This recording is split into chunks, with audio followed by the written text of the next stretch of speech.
Hi, this is Diane Lovetobake on YouTube. And what we're going to make are cookies. But we're going to make, I feel, more of a healthy type of cookie. And they're easy to make, they're quick to make, and boy, do they taste great. We're going to start off knowing that we're going to make oatmeal trail mix cookies. So you've got some really great ingredients here with oatmeal and raisins and nuts and sunflower seeds. So let's get started.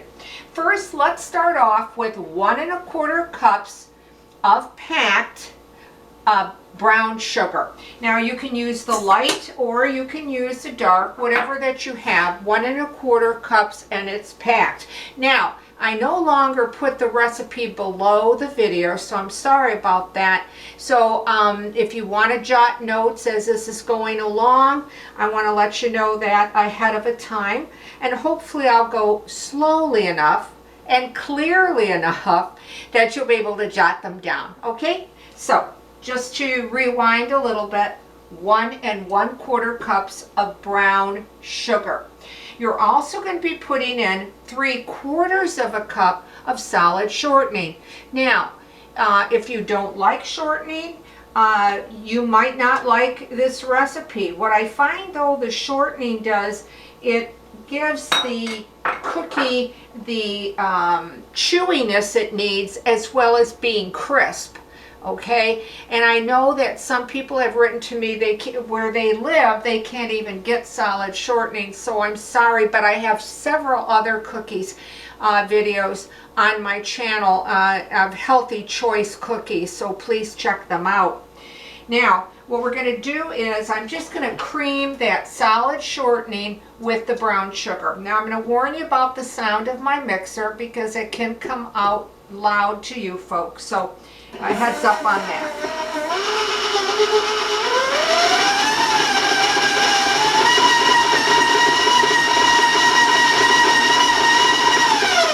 Now you also can use your handheld mixer if you prefer.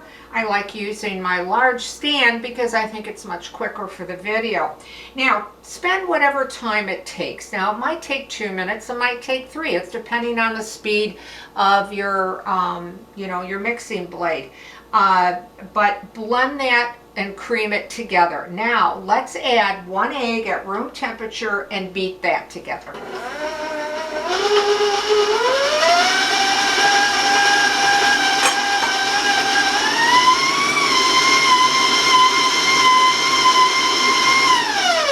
Again, spend whatever time you need to do that. Might be a minute, might be 2. It really depends. The next thing you're going to do is put in milk. You're going to need 1/3 cup of milk.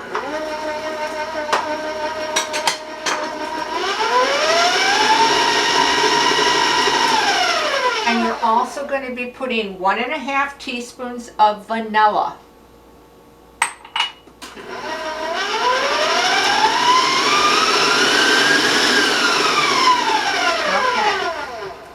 Already smelling good, you know, with the butter and the sugar and the vanilla, and just combine that together.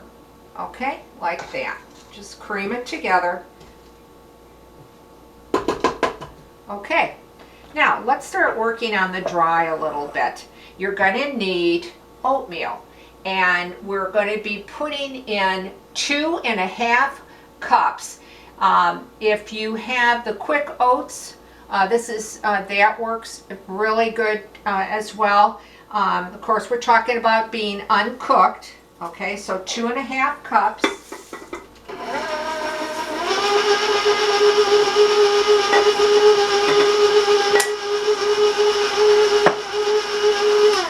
And now we're going to need flour, of course, to help bind this together.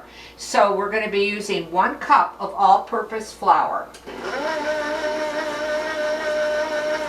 And we're just going to put a little in at a time so the flour doesn't go all over the kitchen.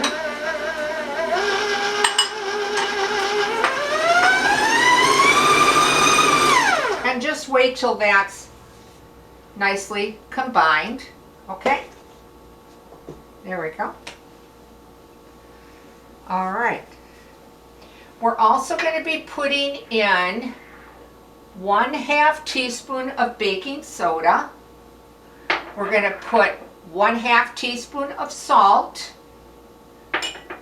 and 1/4 teaspoon of cinnamon.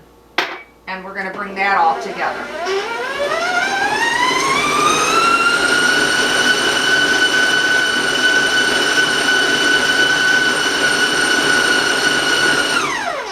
Okay. Now, if you prefer to put, the soda, the salt, and the cinnamon in the flour and, mix it together with your dry, feel free to do that as well. I did it this way because I think it's much easier because, again, if you're writing them down, you get all the ingredients. But this is generally how I make it, exactly the way that I showed you when I combine the ingredients, okay? All right, now the next thing is you can do this by hand, or you can use your mixer. The only thing is you don't want to beat long. You don't want to use too high of a speed because you don't want to break up the ingredients for them to lose their integrity. But I like to still use my mixer because I think it gives me the feeling of knowing that everything is very well distributed instead of doing it by hand. But feel free also just to stir these in with your spoon and mix it in. All right, the next thing we're going to do is we're going to put 1 cup of either semi-sweet or milk chocolate morsel, chocolate chips. Use whatever flavor that you want. If you want to try butterscotch, if you want to try the dark chocolate, the white, they're all really fantastic tasting because I've made them and people have expressed that to me. So just work that 1 cup of chips in. Now today I'm using a semi-sweet, okay? All right, the next thing you're going to be putting in is 3/4 cup of raisins. Now, your raisins, I'm using dark, but you can use the golden if you want. You could divide it into half, dark and golden. I mean, this recipe, you've got a lot of variables that you can kind of change things up and tweak it to how you want it, All right, the next thing we're going to do is we're going to put in 3/4 of coarsely chopped nuts. You can use walnuts, pecans, almonds, peanuts, macadamia nuts, whatever type of nut that you like or that you have, in your kitchen, okay? So we're going to put those 3/4 of a cup of nuts and blend those. And the last thing we're going to be putting in is 1/2 cup of sunflower seeds. Now again, you can use the unsalted ones or salted. It's really up to you. Okay.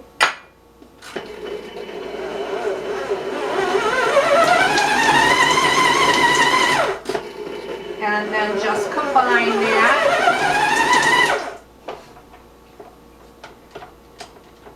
And I'm just going to take my paddle out here, push that aside, and just take off my excess. I don't like wasting a lot of product because, as we all know, everything is so expensive right now in the stores, and you don't want to waste anything. You want to get every drop out of it that you can. And now I'm just going to clean the sides of my bowl, check the bottom because it tends to stick down there. And then you will see that you get this beautiful cookie dough, okay? All right, now let me just rinse my hands there for a second. Get a little sticky. You will need a baking pan or baking sheet. You can use your Teflon sheets if you want. You can lightly spray the pan if you want, or you could lightly grease it. I've done it all, and I've been pleased with all those results. I'm using parchment. Well, what you want to do is to use about a tablespoon. So that I'm using my little scoop. If you don't have a scoop, then use just a tablespoon. And place them about 2 inches apart because they are going to spread a bit, okay? Now you're going to bake them at 375, and it's going to take you anywhere from 10 to 12 minutes. And as I always say, you know, our oven's set up so differently, so, you know, please start watching them, or at least I do. I start watching them around 8 or 9 minutes, okay? Because you don't want to overbake this cookie. You still want it to be very chewy. Now, if you make them this size, you probably could get about 3 dozen cookies. If you make them larger, you're going to get less, or vice versa. But you will if you go smaller. But remember, you will need to adjust the times for baking, okay? Now, once you bake these at 375, if you're doing the tablespoon or around my size, that 10 to 12 minutes, let them sit on the hot tray for a minute or two, because if you try to lift them off to put them on a cooling rack, they will bust and break apart. So you want them to have a little bit where they have a settlement to them so that you can then move them, okay? So let's push this aside. I'm going to rinse my hands quickly because I was working with raw cookie dough, because I'd like to show you what the final product looks like.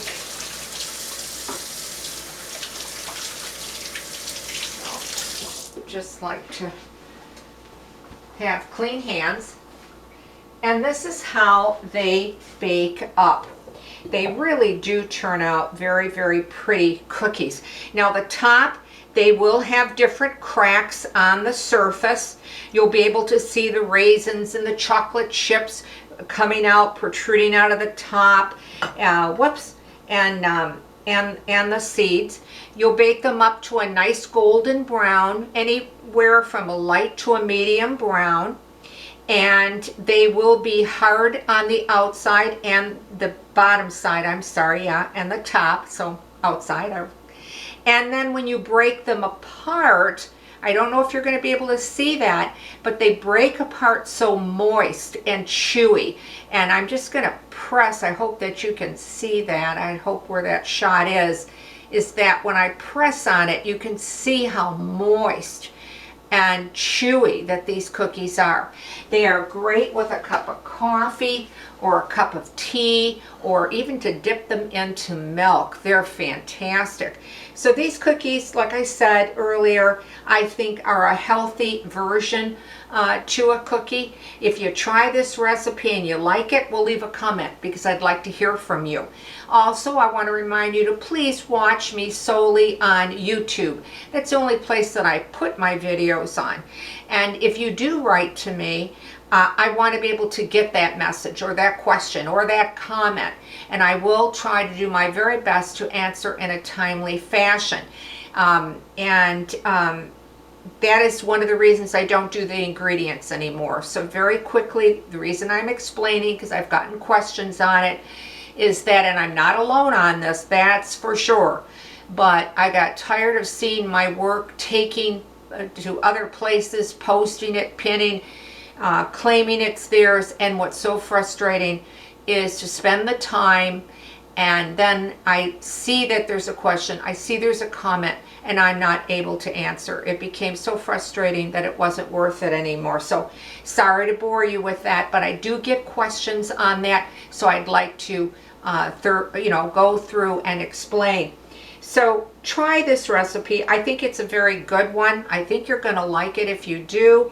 If you're so inclined that you'd like to subscribe to the channel, I can't thank you enough, or ring the bell. I want to always thank you for taking the time to watch Diane Lovetobake on YouTube. Stay well and stay safe, and I'll see you soon.